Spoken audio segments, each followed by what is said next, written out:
Most women believe that their struggle with improving their health or happiness, or any part of their life really, comes down to motivation or discipline.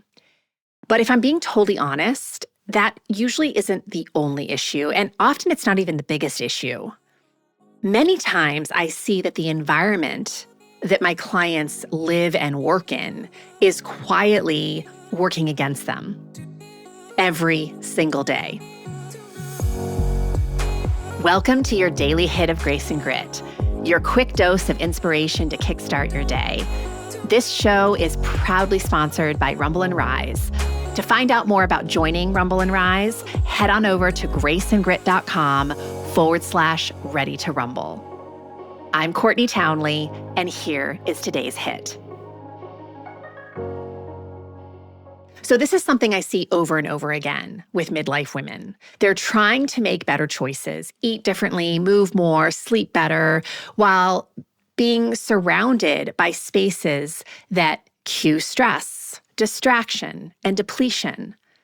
And when that happens, willpower never really stands a chance. This shows up a lot with food.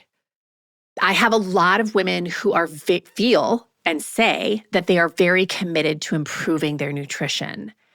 And they refuse to remove items from their home that they are consistently binging on when they are stressed, when they are hungry, when they are having a moment of weakness.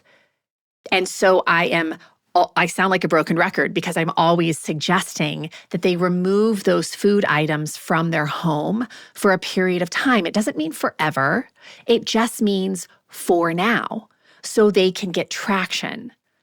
Because even though they're still going to have urges to eat those things, if they're not readily available, they're probably not going to gravitate to them so quickly, and they're not going to go out and buy them necessarily.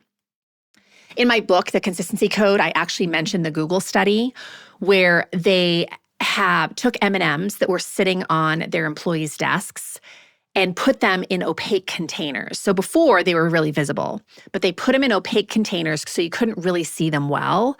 And then they put out fruit and healthier foods that were visible. And what do you know, over the span of, I can't remember how many weeks the study was, but the employees ate a significantly less amount of calories from sugar because they didn't have direct line of vision with the M&Ms. So food for thought.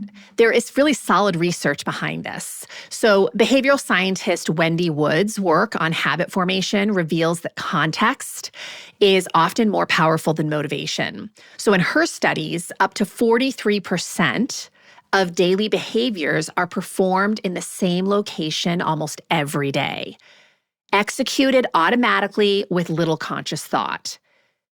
Now, remember, the brain is constantly looking for efficiency, which means it defaults to whatever is easiest, most visible, and most familiar. And this has profound implications, my friends, because if you want to eat more vegetables, keeping vegetables washed, cut, and visible at eye level in your refrigerator is often way more effective than any amount of, self-talk or curated planning that you make. If you want to move more, keeping your walking shoes by the door reduces the friction between intention and action. It's one less thing that you have to do, find your shoes when you're ready to go for a walk. It sounds so ridiculously simple. And yes, we all know that simple is not always easy. So I'm not saying that going for your walk every day is going to feel easy, but it's going to feel easier to get yourself out the door if the shoes are already there. If you want to wind down before you go to bed, keeping your phone charger in another room removes the automatic response to want to reach for it every time there's a ping or a ding before you go to sleep. Right? So midlife is not the season to fight yourself. It is not the season to make things harder in your environment. It is the season to design your life with more intelligence. And that includes how you design your spaces. So this doesn't mean you have to radically renovate every space that you live in or spend time in. It doesn't mean you have to have a perfectly aesthetic home. But it does start with asking better questions. What behaviors does this space encourage?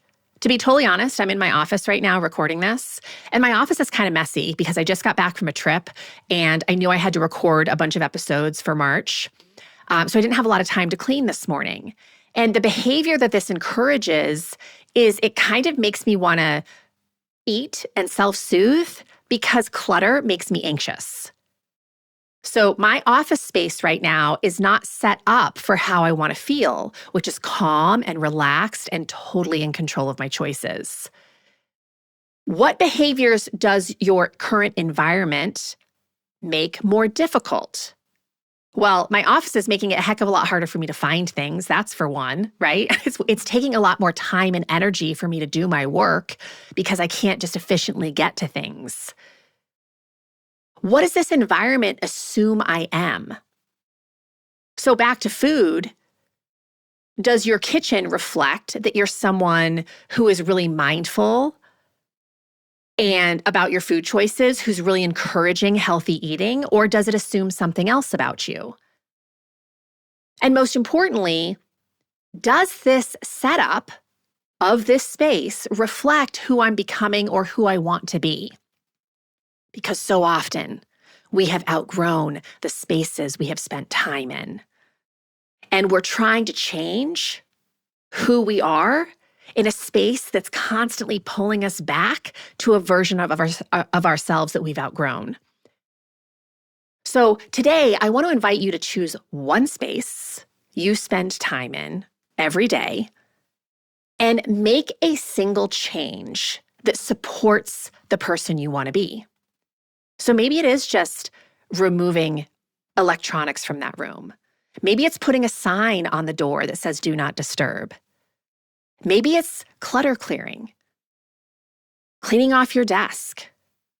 Maybe it's bringing in some fresh flowers or putting a bowl of fruit so you have a healthy snack to reach for.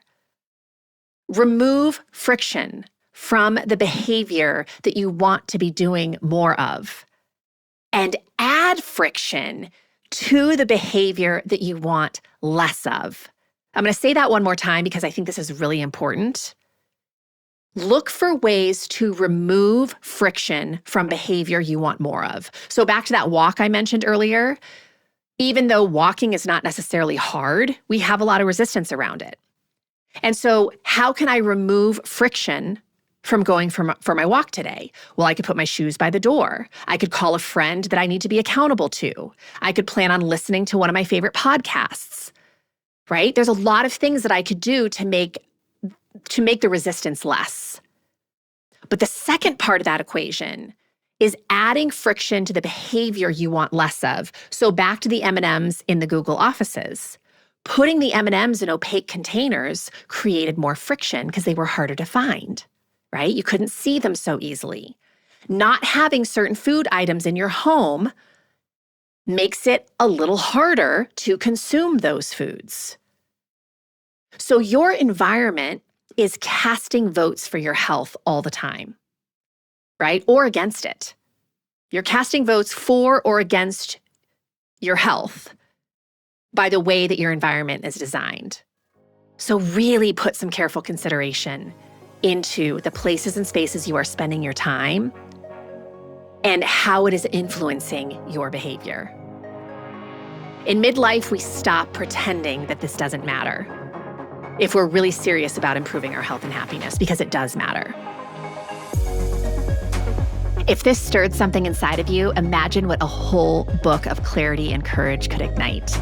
The Consistency Code, a Midlife Woman's Guide to Deep Health and Happiness, goes even deeper into the mindset and practices that create real, meaningful change at midlife. Grab your copy today over at theconsistencycode.com and keep the momentum alive.